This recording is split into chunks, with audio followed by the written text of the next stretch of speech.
រឿងអាកុហកស៊ី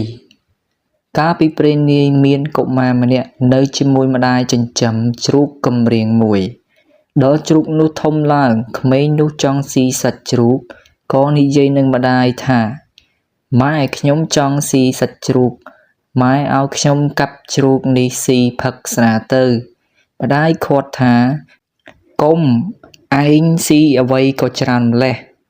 ទុកវានឹងលក់យកប្រាក់ចាយកូនឮម្ដាយឃាត់ដូច្នេះក៏នឹកតែក្នុងចិត្តចង់ស៊ីសាច់ជ្រូករាល់ថ្ងៃពុំមានភ្លេចមានការថ្ងៃមួយកូននោះភ្ញាក់ឡើងពីដេកនិយាយប្រាប់ម្ដាយថាត្បិតទេវតាប្រាប់ខ្ញុំមានមាសច្រើនណាស់ម៉ែជូនទៅយកម្ដាយឮកូននិយាយប្រាប់ដូច្នេះសួរថាមាសប្រាក់នៅឯណាកូនឆ្លើយថាម៉ែទៅចុះបើខ្ញុំបង្គាប់ដូចម្ដេចម៉ែធ្វើតាមខ្ញុំកូនយកកញ្ជើនាំម្ដាយដើរទៅព្រៃឆ្ងាយអំពីស្រុកហើយកូនក៏យកកញ្ជើស្ទុះទៅក្របដីប្រឹងសង្កត់ហើយប្រាប់ម្ដាយថាម៉ែជួយសង្កត់ផងមាសប្រាក់ក្នុងដីនេះច្រើនណាស់ម៉ែសង្កត់ឲ្យជាប់ចុះខ្ញុំនឹងទៅរកជាប់ជីកយកមាសប្រាក់ម៉ែឯងនៅសង្កត់ឲ្យជាប់កុំលែងបើម៉ែឯងលែងមាសប្រាក់នឹងបាត់បង់អស់ឯម្ដាយឮកូនថាដូច្នេះក៏សង្កត់កញ្ជើនោះចាំកូនត្រឡប់មកផ្ទះវិញចាប់ជ្រូកនោះយកមកកាប់ចម្អិនជាអាហារបបួអស់បងប្អូនជិតខាងមកស៊ីផឹកស្រាលេងសប្បាយម្ដាយទន្ទឹងចាំកូននៅឯព្រៃពុំឃើញមកឃ្លានបាយអស់កម្លាំងរយដៃរយជើងរបូតចេញពីកញ្ជើ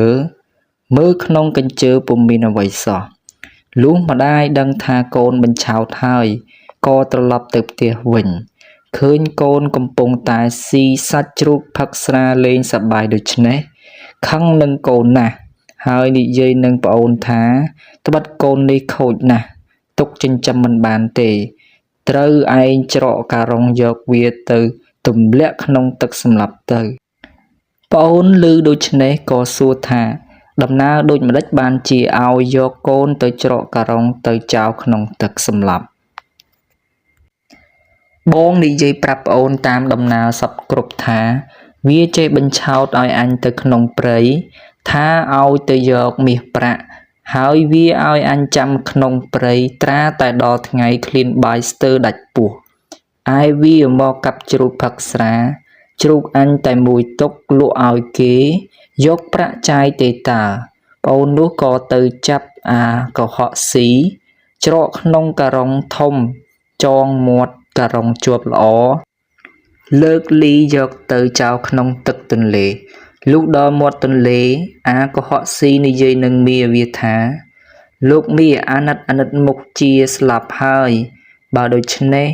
ហើយលោកមាអាណិតទៅយកក្បួនកុហកឲ្យខ្ញុំបន្តិចត្បិតស្លាប់ទៅនៅឋានខ្មោចរកស៊ីពំបាននោះនឹងដាច់ពោះស្លាប់ឯមាឮក្មួយអង្វរដូច្នេះក៏សួរទៅក្មួយថាក្បួនកុហកឯងទុកនៅទីណាក្មួយប្រាប់ទៅមាថាខ្ញុំដាក់នៅលើធ្នឹមមាក៏ដាក់អាកុហកស៊ីនៅកំពង់ទឹកហើយត្រឡប់ទៅយកក្បួនផោអាកុហកស៊ីវិញកាលនោះមានមនុស្សកើតឃ្លងម្នាក់ដើរមកជិតអាកុហកស៊ីធ្វើជានិយាយអញមកតមឃ្លងក្នុងការុងនេះយូរហើយមិនដឹងជាហើយឬនៅប៉ុន្តែស្ទាបមើលហាក់ដូចជាសះស្បើយហើយមនុស្សឃ្លងឮអាកុហកស៊ីថាតមឃ្លងក្នុងការុងដូច្នេះដោយខ្លួនកើតឃ្លងក៏សួរថាតមឃ្លងក្នុងការុងនេះបានជាឬអាកុហកស៊ីប្រាប់ថាត្បិតខ្ញុំឃ្លងគេឲ្យមកតមក្នុងការុងនេះយូរថ្ងៃហើយមិនដឹងជាហើយឬនៅទេអាណិតស្រាយខ្ញុំបន្តិចមនុស្សឃ្លងក៏ស្រាយការុងឲ្យអាកុហកស៊ីចេញមកអាកុហកស៊ីចេញពីការុងចេញមកមើលហើយប្រាប់ថាជាឃ្លងហើយអាកំឡងឮអាកុហកស៊ីថាតមឃ្លងក្នុងការុងដូច្នេះក៏និយាយថាឲ្យគ្នាតមឃ្លងផង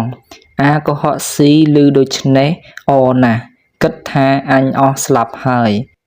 បានអាកំឡងស្លាប់ជួសអាកុហកស៊ីប្រាប់អាកំឡងថាបើឯងចង់ជាឃ្លងឆាប់ត្រូវកាន់ត្រណមឲ្យជាប់កុំនិយាយស្ដីនឹងអ្នកណាឲ្យសោះបើនរណាមកសួរក្ដីមកជេរវាយដូចម្ដេចក្ដីត្រូវកុំនិយាយស្ដីត្រូវកាន់ត្រណមឲ្យជាប់ទើបបានជាឆាប់អាកំឡងឮអាកុហកស៊ីថាដូច្នេះក៏ទទួលចាំហើយចូលទៅក្នុងការុងអាកុហកស៊ីចងមាត់ការុងជាប់ហើយរត់បាត់ទៅមាននោះមករកបំរាឲ្យអាកុហកស៊ីពុំឃើញដឹងថាអាកុហកស៊ីបញ្ឆោតខ្លួនខឹងណាស់ក៏គិតក្នុងចិត្តថាបើអញទៅដល់អញនឹងទម្លាក់វាទៅក្នុងទឹកឲ្យស្លាប់ទៅ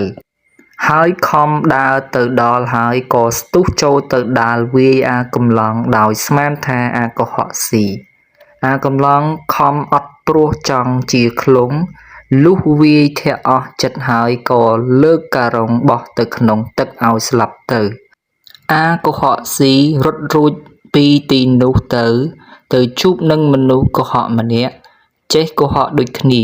កំពុងតែមុជទឹកអាកុហកស៊ីនោះឃើញអាកុហកស៊ីដើរពីចម្ងាយ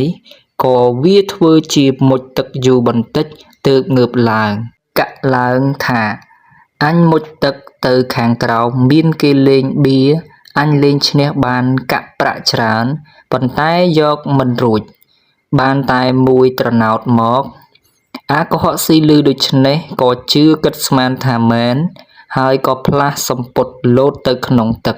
ខំមុជទៅទង្គិចក្បាលនឹងគល់ឈើបែកឈាម